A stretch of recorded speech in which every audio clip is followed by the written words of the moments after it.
अस्सलाम वालेकुम। पाकिस्तान में इस शाम के 7, भारत में 7:30 और यहाँ हमारे स्टूडियोज़ की घड़ियों में सुबह के 10 बज रहे हैं। वॉइस ऑफ अमेरिका वाशिंगटन की उर्दू सर्विस से मैं हूँ खालिद हमीद, खबरों के एक बुलेटिन के साथ। पाकिस्तान में कोरोना वायरस से मुतासरा मजीद 118 अफराद की मौत के बाद कुल अमवात 4,304 तक पहुँच गई हैं। पाकिस्तान में गुज़श्ता 24 घंटों के दौरान 2,846 नए केसेस रिपोर्ट हुए हैं, जबकि 2,600 से ज़ायद मरीजों की हालत तशवीशनाक है।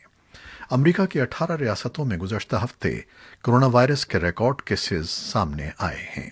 चीन की दारुल-हुकूमत बीजिंग में जुज़वी लॉकडाउन ख़त्म कर दिया गया है, लेकिन बड़े पैमाने पर टेस्टिंग जारी है। बरतानिया ने कोरोना वायरस का फैलाव रोकने के लिए अपने शहर लेस्टर को बंद कर दिया है। दुनिया भर में कोरोना वायरस से हलाकतों की तादाद 5,05,000 से ज़्यादा हो गई है और केसेस 1,06,000 के करीब हैं। खबरें अब तफसील के साथ। पाकिस्तान के वज़ीर-ए-आज़म इमरान खान ने कराची स्टॉक एक्सचेंज पर हमले का इल्ज़ाम भारत पर आयद किया है।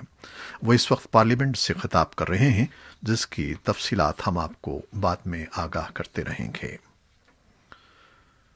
कराची में पीर के रोज़ पाकिस्तान स्टॉक मार्केट पर हमले का मुकदमा दर्ज करके तफ्तीश शुरू कर दी गई है, जबकि दहशतगर्दों की शनाख्त का अमल भी जारी है।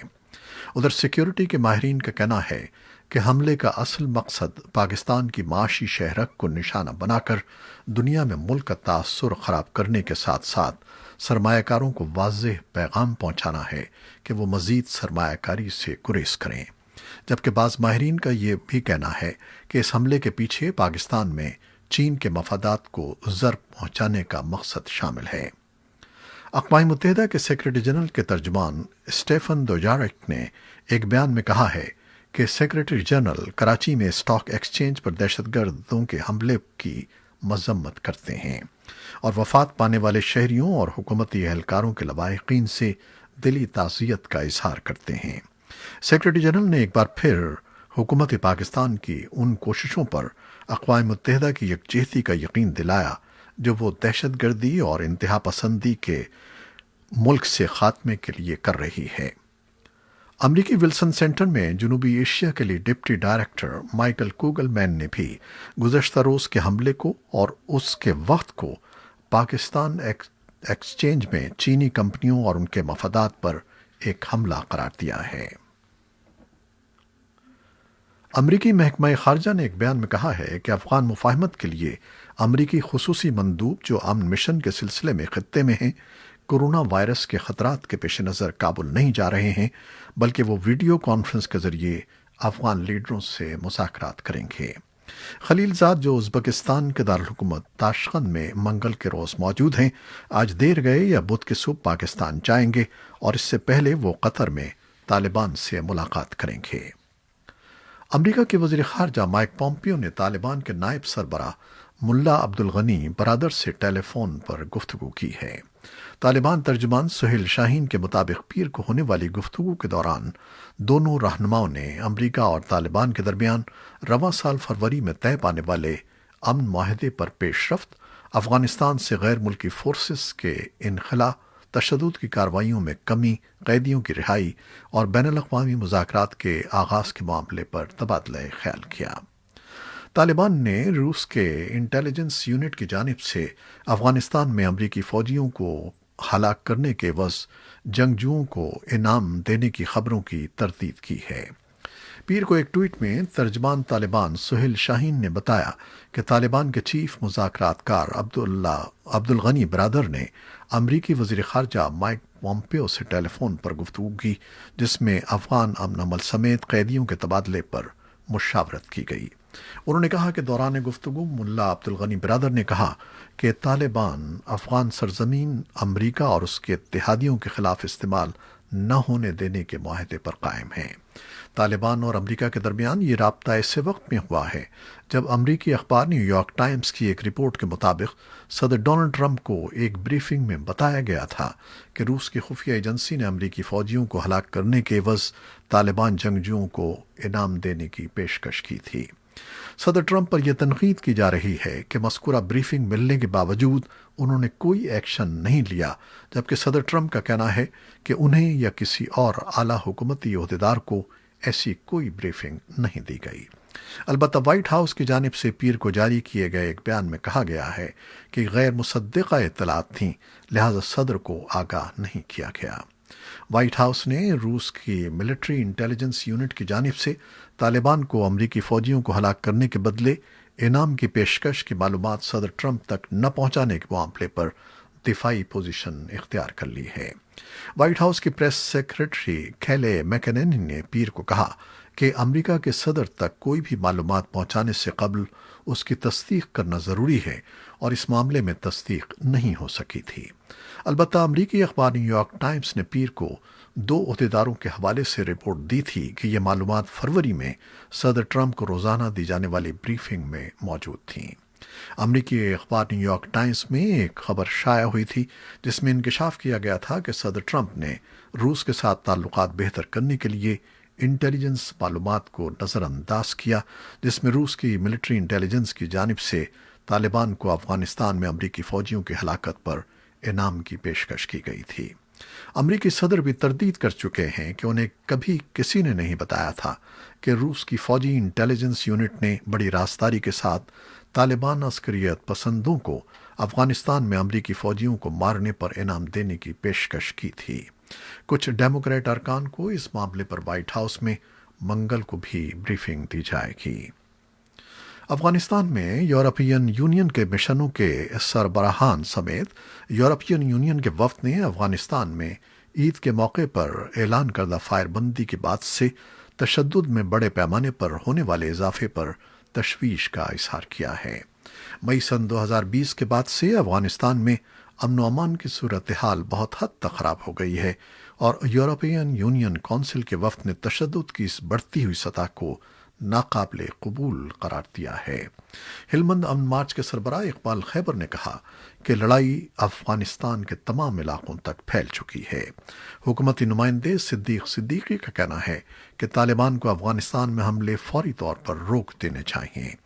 وہ فرانسیسی سفارت خانے کی طرف سے جاری ہونے والے ٹویٹ پر رد عمل کا اظہار کر رہے تھے، جس میں کہا گیا تھا کہ فرانسیسی حکومت اقوام متحدہ کی سلامتی کونسل کی طرف سے 11 طالبان لیڈروں پر سفر کی پابندیوں کے استثناء کو قبول کرے گی تاکہ امن بات چیت کو ایک اور موقع دیا جائے۔ دریں اثنا افغانستان کے قومی سیکورٹی کونسل کا کہنا ہے کہ طالبان نے 22 فروری کے بعد سے اوسطاً ہر روز 44 حملے کیے ہیں، اور ان حملوں میں 24 شہریوں کو ہلاک یا زخمی کیا ہے۔ اسلام آباد ہائی کورٹ نے وفاقی دارالحکومت میں مندر کی تعمیر کی خلاف درخواست پر سی ڈی اے کو نوٹس جاری کرتے ہوئے جواب طلب کر لیا ہے۔ درخواست گزار کا کہنا ہے کہ سید پور کے علاقے میں پہلے سے مندر موجود ہے۔ حکومت نے مسجد کے لیے فنڈ کا اعلان نہیں کیا ہے اور مندر کے لیے فنڈز جاری کر دیے ہیں۔ خیبر پختونخوا کے 2 قبائلی اضلاع خیبر اور کرم میں کشیدہ حالات سے نمٹنے کے لیے حکومت نے قبائلی رہنماؤں کے ذریعے مذاکرات شروع کیے ہیں۔ تاہم ضلع خیبر کی تحصیل باڑہ میں نوجوان کی پولیس کے مقابلے میں ہلاکت کے خلاف قبائلیوں کا احتجاج اور کرم کے متحارب گروہوں میں مسلح تصادم جاری ہے، اور اس تصادم میں اب تک دونوں جانب سے 9 افراد ہلاک اور 40 کے لگ بھگ زخمی ہو گئے ہیں۔ حکومت اور اپوزیشن اراکین اسمبلی کی جانب سے قومی اسمبلی میں قرارداد جمع کروائی گئی ہے، جس میں گزشتہ جمعرات کو پیٹرولیم مصنوعات میں اضافے کو فوری طور پر واپس لینے کا مطالبہ کیا گیا ہے۔ موجودہ اسمبلی میں یہ اپنی نوعیت کی واحد قرارداد ہے جس پر حکومتی اقدام کو واپس لینے کے لیے حکومتی اور اپوزیشن بینچوں پر بیٹھے ہوئے دونوں اراکین نے دستخط کیے ہیں۔ دوسری طرف حزب اختلاف کے اراکین اسمبلی نے پارلیمنٹ ہاؤس کے باہر احتجاج کیا اور پیٹرول کی قیمت میں اضافہ واپس لینے کا مطالبہ کیا۔ امریکی بلاگر اور social media influencer Cynthia Dawn Ritchie کا کہنا ہے کہ انہوں نے پاکستانی فوج کے لیے کبھی کام نہیں کیا ہے۔ जिन सोशल मीडिया अकाउंट्स से उनकी ज़ात पर हमले किए गए हैं वो पीपल्स पार्टी और पश्तून तहफ़्फ़ुज़ मूवमेंट से मुंसलिक हैं। पीपल्स पार्टी पर इल्ज़ामात से मुताल्लिक़ उनके पास शवाहिद मौजूद हैं और उनके सिफारतकार दोस्त वक्त पड़ने पर गवाही भी देंगे। सिंथिया ने इन ख्यालात का इजहार वाशिंगटन डीसी में वॉइस ऑफ अमेरिका के रिपोर्टर इरम अब्बासी को इस्लामाबाद से वीडियो लिंक पर इंटरव्यू देते हुए किया। सिंथिया ने रवा माह पाकिस्तान में हिज़्ब इख्तिलाफ की जमात पाकिस्तान पीपल्स पार्टी के रहनुमाओं पर संगीन इल्ज़ामात आयद किए थे। अमरीकी ब्लॉगर के इंटरव्यू पर रद्द-ए-अमल जानने के लिए voice of America Peoples Party के रहनुमाओं से भी राब्ते की कोशिश कर रहा है और जल्द उनके इंटरव्यूज़ भी हमारी वेबसाइट और सोशल मीडिया पेजेस पर पेश किए जाएंगे। गुज़श्ता हफ्ते वॉइस ऑफ अमेरिका को दिए गए अपने इंटरव्यू में सिंथिया डॉन रिची का कहना था कि वो बहुत अरसे के बाद अपनी कहानी लोगों को बताने के लिए तैयार हुई हैं। इस्लामाबाद की एहतसाब अदालत ने तोशाखाना रेफरेंस में साबिक सदर आसिफ अली जरदारी के काबिल ज़मानत वारंट गिरफ्तारी जबकि साबिक वज़ीर आज़म नवाज शरीफ को इश्तिहारी करार देने की कार्रवाई शुरू कर दी है। मंगल को केस की समाअत के दौरान एहतसाब अदालत के जज असगर अली ने रिमार्क्स दिए कि ये क्रिमिनल केस है। आसिफ अली जरदारी को पेश होना पड़ेगा जबकि नवाज शरीफ दानिस्ता तौर पर अदालती कार्रवाई का हिस्सा नहीं बन रहे।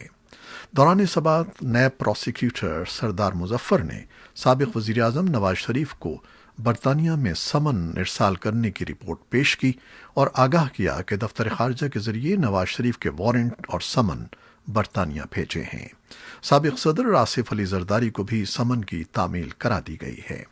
नैब प्रोसिक्यूटर ने आसिफ अली जरदारी की अदम पेशी पर वारंट जारी करने की इस्तदा की तो मुल्जिम के वकील फारूक एच नाइक ने अपने मौक्किल की मेडिकल रिपोर्ट अदालत में पेश कर दी। फारूक एच नाइक ने अदालत से आसिफ अली जरदारी के वारंट गिरफ्तारी जारी न करने की इस्तदा की और यकीन दिलाया कि उनके मौक्किल आइंदा समाअत पर अदालत में पेश होंगे। उनका कहना था कि आसिफ जरदारी साबिक सदर पाकिस्तान हैं, वो कहीं भाग नहीं रहे हैं। पाकिस्तान में हवाबाजी की सनत इस वक्त बुहरान का शिकार है। मुल्क भर और दुनिया भर में जाने वाली परवाज़ों में कोरोना वायरस की वजह से कमी देखने में आई है। पीआईए की रोज़ाना 110 परवाज़ों की तादाद कम होकर 10 से 15 तक आ चुकी है। इसके साथ साथ कराची में होने वाले हादसे और उसके बाद पायलट्स के लाइसेंस स्कैंडल की वजह से भी पीआईए को मुश्किल का सामना करना पड़ रहा है। पीआईए ने हालिया दिनों में अपने डोमेस्टिक किरायों में कमी की है और कम से कम 12,000 रुपए कर दिया है। इसके अलावा मुत्तहिदा अरब अमारात से आने वाले पाकिस्तानियों से जायद किराए के बारे में भी शदीद एतराज़ात किए जा रहे हैं, जिनमें मुसाफिरों से कई गुना ज़्यादा किराया वसूल किया गया है। इस बारे में तर्जमान पीआईए अब्दुल्लाह कहते हैं कि किराए जायद वसूल करने में पीआईए नहीं बल्कि बास एजेंट मुलव्वस थे। ये थी वो खबरें जो फेसबुक लाइव पर हमने आपके लिए पेश की। हमारी वेबसाइट और यूट्यूब पर यह बुलेटिन पोस्ट कर दिया जाता है ताकि आप इसे बाद में भी देख सकें। खालिद हमीद को अब इजाज़त दीजिएगा। अल्लाह हाफ़िज़।